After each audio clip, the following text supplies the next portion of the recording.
The Osirion, located in Abydos Egypt, approximately 340 miles south of the Great Pyramid of Giza, is just another example of a prehistoric civilization. Because make no mistake, the people living in Egypt a few thousand years ago, also known as the ancient Egyptians, could not have constructed this site. In fact, there's zero physical or scientific evidence to even suggest that they did. And as you can see here, this place is absolutely incredible. It's very hard to appreciate just how massive these granite blocks are until you have people standing next to them, which is a very rare find in any picture, because tours of this site ended years ago due to flooding, and this site has been flooded time and time again ever since it was rediscovered. In fact, when they did find it, it was buried. And as you can see here, here's a layout or a map of the site, which of course is referred to as a temple. Isn't it funny how everything from ancient times is always a temple? You also have to consider that when you look at this site, it once had a roof. In fact, an incredibly impressive roof system. As you can see evidence of it here, but it was even double layered, as I'll be discussing here shortly. You can also see the doorways, as this site contains about a dozen chambers of some kind, and there are very few photos at all in existence of this, and these are the only few that I could find. And unfortunately, there's very little information about this ancient site. But there's different artist renditions of what it may have looked like before it deteriorated or fell apart or was destroyed. You can see that there's some sort of oval, arch-type, circular structure to the roofing system, and you can see some evidence here in this black and white photo. But one of the truly amazing things about it is the size and the weight of these granite blocks. And you can compare here, as you see these other pillars next to comparison of the door. And this is a normal-sized door.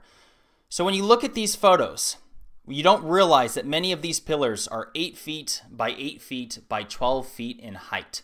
And it has been estimated by engineers that with those measurements, 8 by 8 by 12, and assuming 175 pounds per cubic feet for the weight of granite, that these pillars are approximately 67 tons, 134,000 pounds apiece. And what makes it even crazier is the fact that these were quarried from the Aswan quarry, 200 miles away. So how they moved these from 200 miles away is obviously a mystery, and there are different theories on how they could have done this. But what makes it even more interesting is how they lifted them into place. As you can see here, they had interlocking wedges as they stacked them on top of each other. And upon a closer look, this roofing system was double layered, which is incredible considering just how massive these blocks are. And then they doubled them up? Why on earth would they do that? I mean, was this some sort of bomb shelter? To suggest that this is a temple for praying and to create a roofing system like this and these pillars that are as big as they are, I think there's more to this story. But like I said at the beginning of this video, there's zero physical or scientific evidence to support that the ancient Egyptians had constructed this site. They did not have the tooling. These are examples of the bronze and copper saws that the ancient Egyptians did have, as we found through various archaeological digs. But as you can see in this photo, this is the best example of an Egyptian saw that is remaining. In fact, there's so few that have ever been found. But when you look at the measurements, which I don't have, but just compare it to the handle, the blade itself must be less than 2 feet in length. So how on earth could the Egyptians have cut a 12-foot by 8 by 8 granite block with something so small? Mainstream Egyptologists and archaeologists come up with various theories on saws that they must have had, even saying that some of them may have been as big as 15 feet long. But when you look at evidence, well, there is none. There's not a single saw larger than the one I just showed you in any kind ever found throughout ancient Egypt, nor are there any type of pictures, hieroglyphs, or petroglyphs that annotate any type of saw larger than what you just found. In fact, the only examples of picture paintings that I have found from ancient Egypt are these two, which clearly show that same type of saw cutting wood, not cutting stone. And when these methods have been tested, they have failed miserably. No joke, the best supporting theory that Egyptologists and archaeologists have are bronze/copper saws. Look at this quick video, it's less than a minute long, where you see Mark Lehner himself, one of the leading authorities on ancient Egypt, try to demonstrate this to support the argument that this is what the Egyptians used. Just watch this video real quick.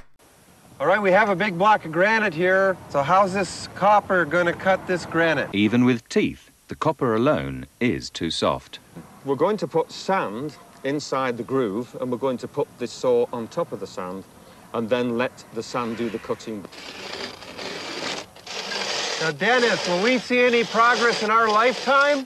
Yes, if you came back in an hour's time, you would see about a 4 mm cut down into the stone. You're kidding. In an hour, you'll be 4 mm down? Well, I've been doing a lot of experiments, and I can guarantee that this will cut through the stone at about 4 mm an hour. The sawing went wonderful once we switched over to using water with the sand. As you can see here, we achieved this in just a few days. 4 millimeters an hour? Are you joking? And although it went quicker with water, what does that mean? Was it twice as fast? Was it 8 millimeters an hour? Did they even get an inch an hour? Because according to the demonstration, it could not have. And again, they have never found a saw this big. They didn't find one with these teeth marks on it either, and it failed miserably.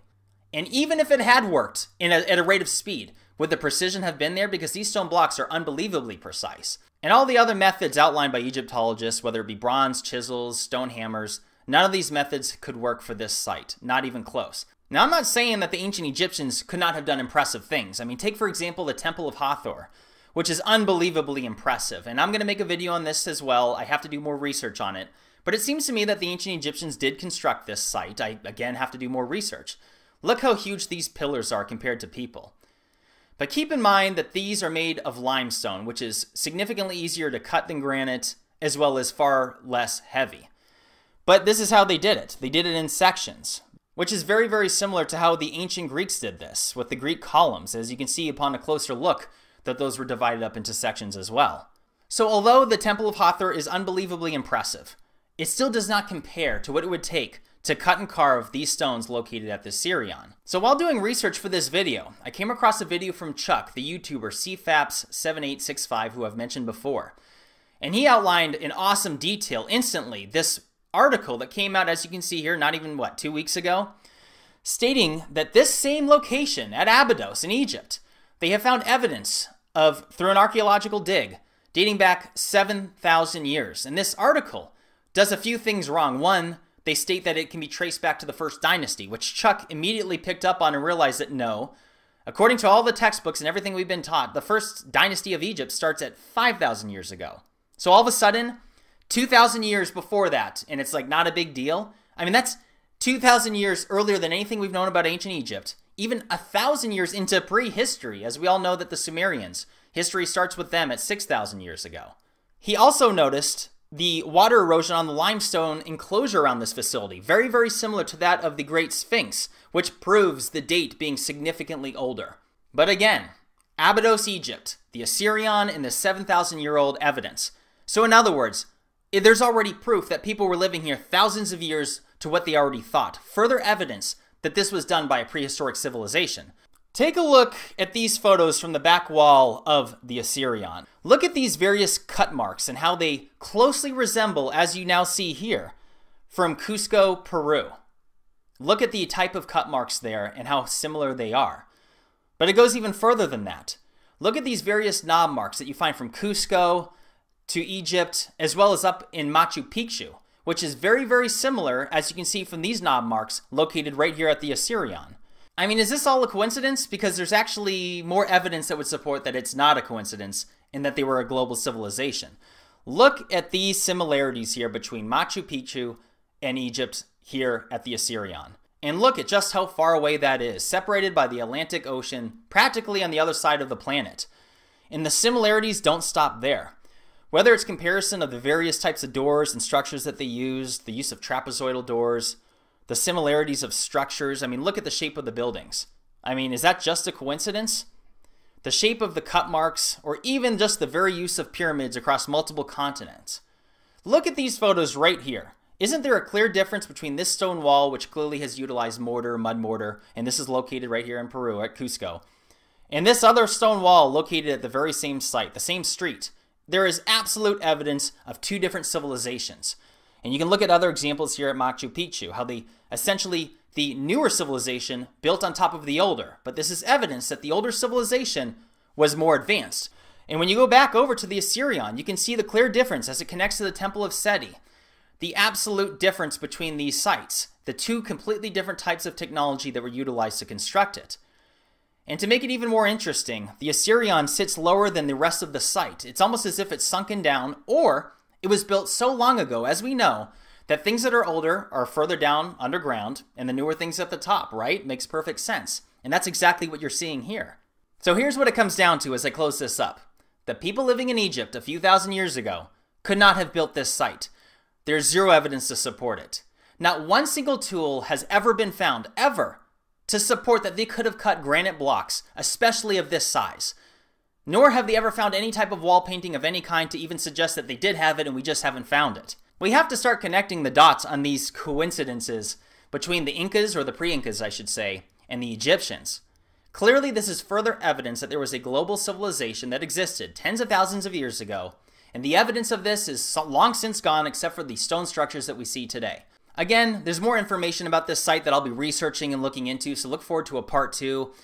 But I'll wrap it up there. Leave me a comment. Let me know what your thoughts are. I'm Jimmy. This is Bright Insight. Like and subscribe. And take care, everybody.